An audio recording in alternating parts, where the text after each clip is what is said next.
guys, it's Courtney and I'm back with another design team project for Scrapping for Less. Today I'm using one of the mini kits. It comes with sequins, some die cut wood pieces, some twine, the Year 4 stamp set by Lawn Fawn, a die cut, and some pattern paper. So today we're going to be using the stamp set, sequins, and some of the pattern paper here. I'm starting off with a piece of white cardstock, and this is one of the border dies by Lawn Fawn, and I'm just using my grid mat here to line that up. And I'm die cutting on both sides to make a little strip that'll go across my card base here. And I desperately need a new cutting mat, so I have to poke out these little holes from the die. Next, we'll take the stamp set and I'll be stamping all of the little images here, starting off with this little hippo. I'm using Lawn Fawn's jet black ink because we will be Copic coloring these images. Started by stamping this little hippo, and then I'll add this little bird on top of the hippo and another one off to the right side. And I'll put a little balloon in this little birdie's hand. I was going to stamp a little party hat, but I didn't leave myself enough room, so I skipped that part. For the Copic coloring, the hippo, I'm using my cool grays. My darkest color here is going to be a C5, and I'm basically just putting a line through my darkest areas. I'm going to go with the center light source. That's the easiest. So I'm just putting a line basically on either side and where his head kind of hangs over the rest of his body.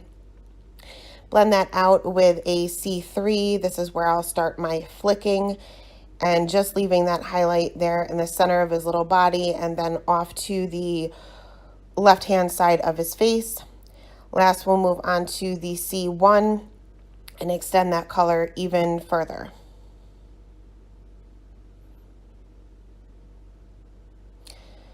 Next, we'll move on to the little birds. And again, going in with my lightest color first.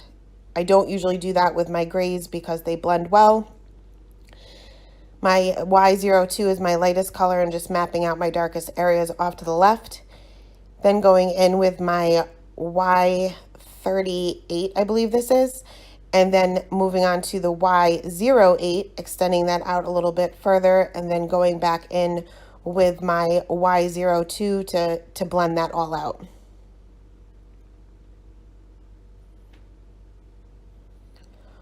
For his little beak, I didn't do any kind of shading here. I just took one of my YR markers and filled that in. For the balloon, I wanted to make this balloon red. And so I'm using my lightest color, which is a R20, filling in the entire area. Moving on to an R46, which is actually the deepest red that I'm using here. Just adding a little bit of shading to the bottom, blending that out with an R43, and then going back in with my R20 to blend all of that out. I took a white gel pen because I did go out of the lines here, very messy. It's best to clean that up, especially with red, with a white gel pen rather than your colorless blender. Kind of played around with which pattern paper I wanted to use. I ended up going with this yellow striped. And here I'll realize that I didn't zoom back out, so just bear with me.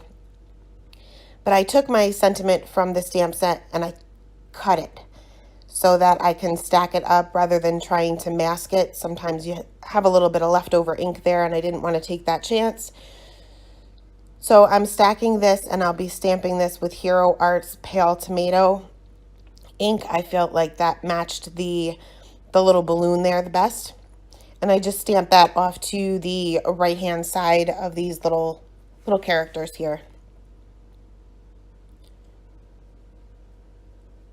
Next, I took that pattern paper there and cut this down to just slightly smaller than an A2 size card, just to leave a very small white border on my card itself.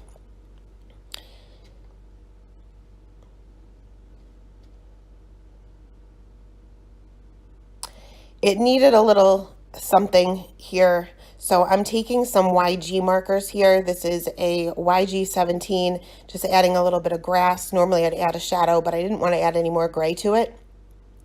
Blending that out with a YG06 and then going on to my YG03 to blend that out a little bit further. I adhered my pattern paper flat onto an A2 size card. And then I will adhere the card panel that we colored directly on there. I kind of played around with placement. Ultimately decided just to put this right there in the center. Using my Tombow Mono Multi Glue. Because of the die cut, I wanted to make sure that this really stuck down without having that adhesive kind of seep through those little holes in the die. I added a little bit of sparkle to that balloon, and then I'll cover that entire balloon with my glossy accents. This will appear a little bit cloudy at first, but once it dries, it will be clear. I took a few of the sequins also from this mini kit here and just took out 3 of the reddish colors because that would match my little balloon. I wanted to bring that red out a little bit. And I just put a few on the, or a couple on the bottom and just one on the top just to kind of break up that pattern paper a little bit. Adhered those down with my glossy accents. And that is it for today's card. Thank you guys so much for stopping by, and I hope you guys have a wonderful day.